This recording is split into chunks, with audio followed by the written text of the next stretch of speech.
Unfortunately, Vance cannot come out of his car, cannot shake our hands because Pranti's Brothers does not want him in here whatsoever. I have discovered if someone seems to have a different opinion, they will do everything they can to cancel you. Welcome to the Father Leo Show, where I am dishing out faith, culture, and commentary. And in this episode, we're going to have a very honest conversation about why we use food as a weapon to kind of hurt each other. What am I talking about specifically? Well, a couple things that have happened recently where the very famous Pittsburgh bar food stop called Pranti Brothers did not allow J.D. Vance to come into the establishment in order to meet the patrons who were there to support him. Also, it's been reported that Kamala Harris, or Kamala, I can't remember how to say her name, to be honest with you, because it changes with the media, but Ms. Harris is no longer going to participate in the Al Smith dinner. We're going to talk about this because this is what I really want to get to the point of, is if we don't know how to eat together as a United States of America, we are going to be headed into some very, very, very dark times. This is not a prophecy. This is a realistic prediction. It's a real projection of where we're going in the country that doesn't know how to eat with people we don't like or with whom we disagree. So we're going to jump right into it and break it down with faith, culture, and of course my commentary, which will be specifically for anyone who is a member or a part of our Patreon community, which again, you can join at any level. This gives you access to commentary as well as some special perks. But for now, make sure you like, subscribe, share, and comment, please. Those actions certainly help promote this message to overcome the algorithm suppressions. So let's just jump right into it now with a discussion about food and politics. This is going to sound like a judgment on one political party than the other. And that's only because I'm going to just share with you my experiences. So I'm a Catholic priest. In 1999, I was ordained. In 2005, in my second assignment as a priest, I started to grow, not on my accord, but with the encouragement actually of the church and the people of God, to grow this international, now it is an international faith and food movement called Plating Grace. It's a movement to bring families back around the dinner table. And I've always had this kind of desire to cook for groups of people who disagree with each other so that we can at least say that even if we disagree, we can still have time together. I mean, that's what families are supposed to do. I mean, and the only reason why a family even stays together is hopefully because the food is good enough that keeps them together. At one point, holidays like Thanksgiving were sacred moments where you put your differences aside and you eat together, and we even go the step further and we feed people who go without. Food is a powerful weapon against hate, against selfishness, against all the vices. And that's one reason why Christ became, in a sense, food for the soul, food for the body when he fed the thousands of people, and food for the mind when he started challenging people and saying that I am the bread of life. Unless you eat my flesh and drink my blood, you'll have no life in you. So food is way more important than we probably think. And that's why whenever you see during the campaign seasons, people going to festivals and farms and state fairs, you're going to see them eating a corn dog. They don't eat corn dogs. I mean, if they do, it's not regularly because they're eating fine dining foods. I mean, like they're eating fancy food. But what they want to do is show that they are in communion with the common folk who eat at places like the Pranti Brothers. Now, the Pranti Brothers is, again, a restaurant in Pittsburgh, and they basically denied J.D. Vance entrance into the establishment. Now, there have been kind of reports as to why this happened, and there was even a statement that they made. We're going to talk a little bit about that, but what I think we need to do is get to the heart of why I even want to talk about this stuff in the first place. And it's because there are no more opportunities, at least in this election cycle. In 2020, we were not allowed to host what was called the Al Smith Dinner. Now, the Al Smith Dinner is named after a man named Al Smith, who was a philanthropist. He was very involved in culture and perhaps even politics in New York City. And he wanted to host, with the support and the blessing of the Archbishop of New York, a dinner. He would host the two candidates, Democrats and Republicans, and they would basically eat together with the Cardinal Archbishop in the middle. And at one point in the dinner, they would tell jokes about each other. And some of them got vicious and some of them were smart and clever. I mean, in 2016, which was the last Al Smith dinner between Hillary Clinton and Donald Trump, it got kind of tough. But they were there and they laughed at each other and they were making jokes with each other. This year, according to Kamala Harris's or Kamala, Miss Harris's campaign team, she is no longer able to participate because she has to do work at the battleground state level. Basically, she wants to go to all of these states and these counties where these are battlegrounds, and she wants to make appearances there. My issue with this is that she is not helping herself by avoiding such a time-honored tradition. But we have to ask why she's not going. Is it really that? I mean, you can take it at face value and say, fine, she's campaigning. But I mean, the dinner would take a couple hours of her time. She has a team of people, we think, who actually writes her speeches. But I'll be very honest with you, they're not very good. Her speeches are very canned. They seem very contrived. While they might appeal to a level of compassion, they are very much without substance. And then this is just my opinion, but it's also the opinion of the majority of people who actually listen to her campaign stump speeches. So maybe she's not good with this kind of platform. And that's fine. It would be more honest if she would just simply say that. Say, I'm not into this because I don't want to be in the presence of somebody who is going to call me dumb and act misogynistic. Well, just say that. Then just say that. But to say that you're trying to avoid that because you want to spend more time on the campaign trail, is that honest? I mean, look, I applaud Mr. Walz when he said that he's not a good debater. I mean, that was highly and well reported before the debate with Senator Vance. He admitted that he wasn't a good debater. I've never heard him say that out loud, but apparently the Harris campaign said that, I think his name is Tim Walz, was not a good debater. So at least that's honest. But in this case, it just makes me wonder, can't these two people show the world that it is possible to eat with each other and laugh at each other's expenses, the way Clinton and Trump did in 2016, the way so many others did prior to it? For me, this is a big deal because it just shows either an inability to tell the truth, two, an inefficiency in a campaign that can't write a couple good jokes where she's just going to read it. After all, that's all that they do anyway. But three, just to show the symbol that why can't we just at least come together? This is important. Now, people are going to say also that they don't want to be in the presence of someone as evil as Donald Trump. Well, if the Archbishop can handle it, then she who talks about joy and being welcoming and inclusive, she should be able to handle it too.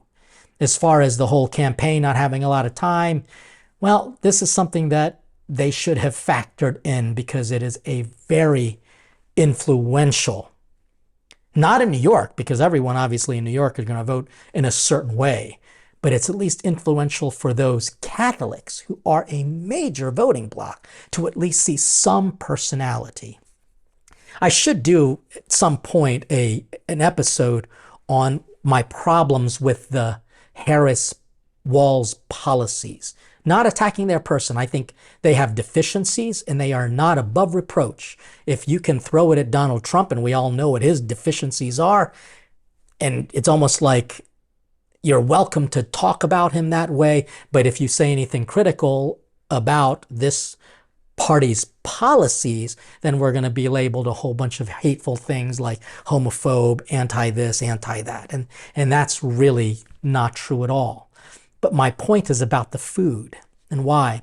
Because of another cultural problem that I encountered a few days ago with this Pranti brothers. Let's kind of jump into that. But I do want to say this, the Al Smith dinner.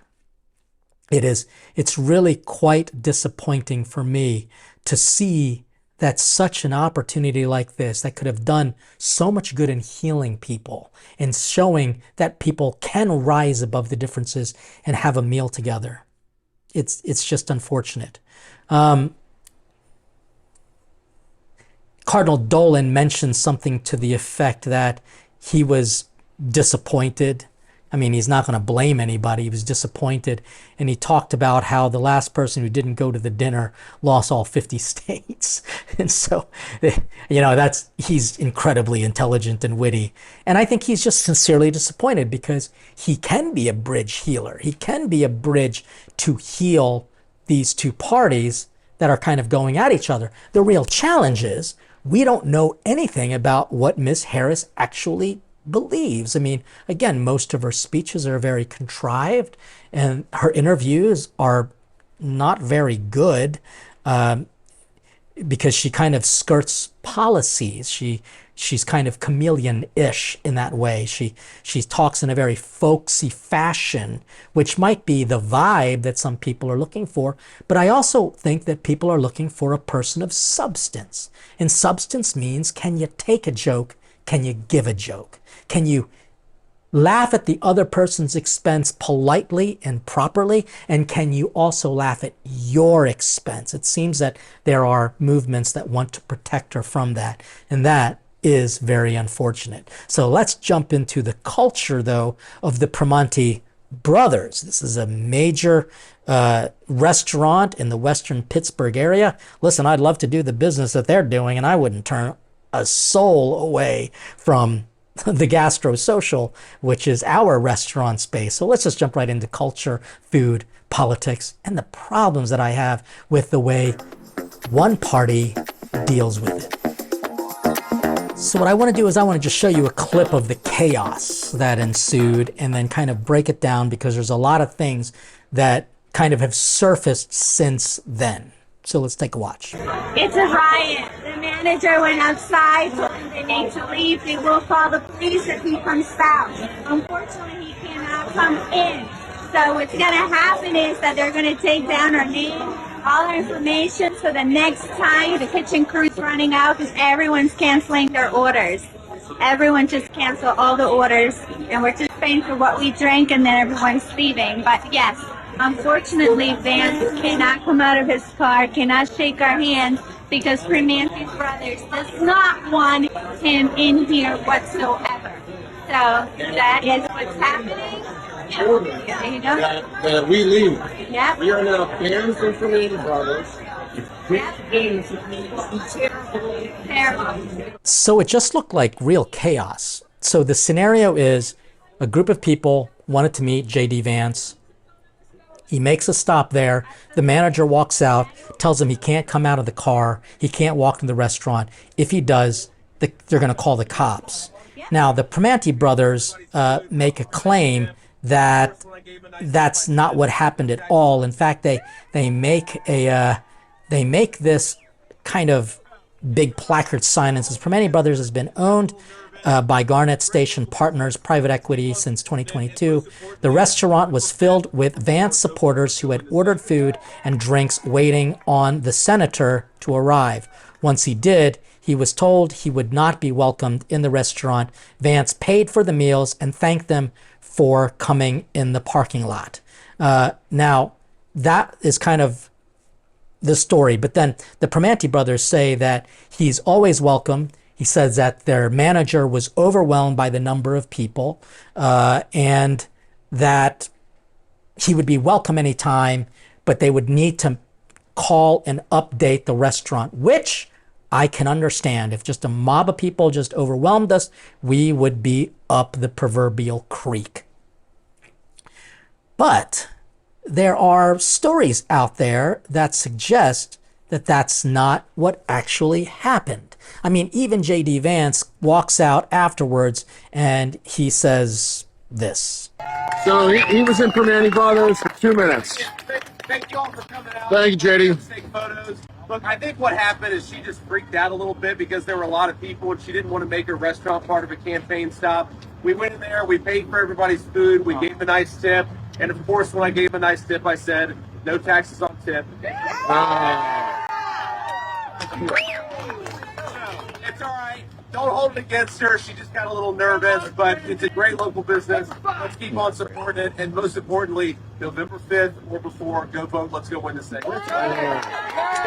Okay, so that's a pretty civil thing for him to do, paying, leaving a nice tip, and also making a joke about it. But then he also doesn't cancel them. He doesn't want to cancel Pranti Brothers because that would be un-American. I have discovered that that's not true for the opposing side. If someone seems to have a different opinion, they will do everything they can to cancel you. The baker, the Christian baker, who was absolutely justified in not wanting to decorate the cake the way a same-sex couple wanted them to decorate it, said, we'll make the cake for you. You can just have it decorated somewhere else. And what did that couple do? They did everything they can to cancel that company. Remember what they tried to do to Chick-fil-A. They tried to cancel them. I almost see that the Pranti Brothers wanted to do the same. And I'm telling you, this is my experience. I have been canceled because of the views that I hold as a Catholic priest. We were denied our food truck to have access to a local bar in the area because they said that I was homophobic, anti-vax, anti-gay, and well, that's homophobic, and also racist. Really? I mean, the majority of people that I had on the food truck at the time were Black Americans, and there were people who came to the truck who were same-sex couples, and they loved our food and they loved our friendly service. But the manager of that establishment wanted to cancel our food truck and basically called me a bunch of names and just said, you're no longer invited. That's the liberal woke mentality, and it just happens to fall under some of the tenets of the now modern Democratic Party. And I'm not saying you can't vote for them. Go right ahead. But if this is the stuff that you believe in, it is not of God and it is not of the Catholic Church. We don't want to cancel anyone. Now, some people will say, but you don't allow everyone to receive communion. That is correct. But they have an opportunity to receive communion by, number one, confessing sins if they haven't confessed mortal sins. And two, if they're not Catholic, become a Catholic. Because that communion means that you believe in that which you are receiving. And if you believe in that which you are receiving, then you follow that church's traditions. In the case of food, sandwiches, pizza, a filet mignon, it ain't a sacrament. It's just food. But what do you believe about it? That's what's at stake. Because some people see it as a weapon to hurt people. I will deny you this because you don't believe what I believe. Or they will see it as a gift. I see that regular food is just something to be shared with those who don't have.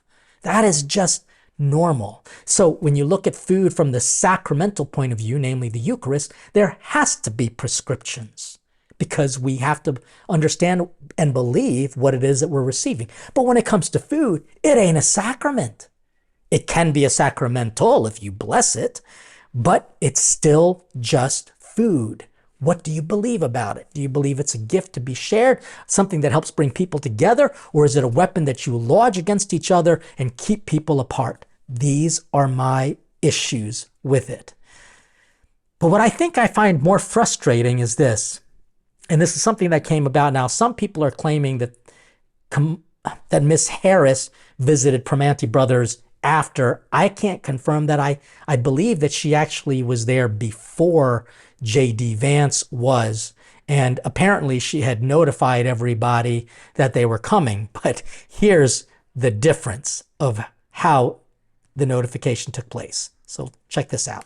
They kicked us out of Pranti brothers. They said it's a problem. You're terrible people. You are terrible people. Tell us again what happened at Kamala Brothers? They kicked us out of Pranti brothers so that they could get the paid actors inside. Ridiculous. Yes. There's all the paid actors. Look at all these people. My God. Holy hell. All these actors and these Vance. I can't even afford actors. So the claim that is made, and it's just a claim, it's an allegation, it's an alleged claim that there were patrons in Pranti Brothers, kicked them out, and brought in paid actors to eat. Now, does this happen? Yes, of course it does. I mean, it's sad, but it's true, because optics are what people kind of go for. And that's the problem. The optics of how we see the purpose of food. Because if this whole restaurant looks like they are welcoming this particular candidate, then this candidate must be very powerful and important. And if that candidate eats the food of Pranti Brothers, then wow, then there's something really special about this clique. And I called it a clique intentionally, because if somebody else with a different opinion comes in, what are they going to do? They kick them out. They deny them. Now, again, where is the truth in all of this? I mean, I'm seeing a ton of videos where people are saying, let me tell you what really happened, because that's not how it really goes. And they claim that there were, that the manager was on the phone with the owners, and the owners say, do not let that man in. And yet the owners were in a previous video with Miss Harris and welcoming her with handshakes and hugs and open arms. So let's admit, there are going to be people who want to welcome you, people who don't want to welcome you. My problem is, where does that leave us? It leaves us even more divided. You know, just very soon we're going to be celebrating a season, a holiday where food is supposed to bring us together. And I can't tell you how many stories I've heard of people who supported one candidate being kicked out of the table, or the people who this candidate, person who voted for this candidate, invited someone who voted for another candidate. This person doesn't want to come to that dinner anymore because of the voting. Is this where we are right now? Can you understand why food is now a weapon against people? Can you now understand the reason why we have the Eucharist? Because the Eucharist is the food that unites us with God. And when you have God dwelling in you, it encourages you with the virtue of grace to reach out and be compassionate and even a companion to one another. So what I want to do is I want to, in my commentary, give you some tips and also tell you a story about how another woke individual, it was shocking to me, but you're going to have to be a member of Patreon, which again, you can sign up at any level. It just gives you access to my commentaries, also access to other great content, but also provides you special perks, and it gives you a chance to support our show. But I know that this is going to challenge some people. Please do not take this personally. This has nothing to do with you. I don't know you. And even if you would disagree with me, you can tell me you disagree with me. But if you ever came to my restaurant or to my food truck, I would be happy to eat with you, as long as the food becomes a bridge to a communion and not just simply a weapon. I would be more than happy to welcome you at my place. And even if you didn't like the food, let me get you a drink. Let me get you something. I'm sure, I will be honest with you, you'll at least love the desserts because they are amazing. So think about what food means to you. Think about why Jesus became food. Think about if you receive him, that food of our souls, how is that supposed to change you? How is that going to help you be a companion to one another? Thanks for listening. Make sure you like, subscribe, share, and comment. Join us on our Patreon community. And above all, stay hungry for God.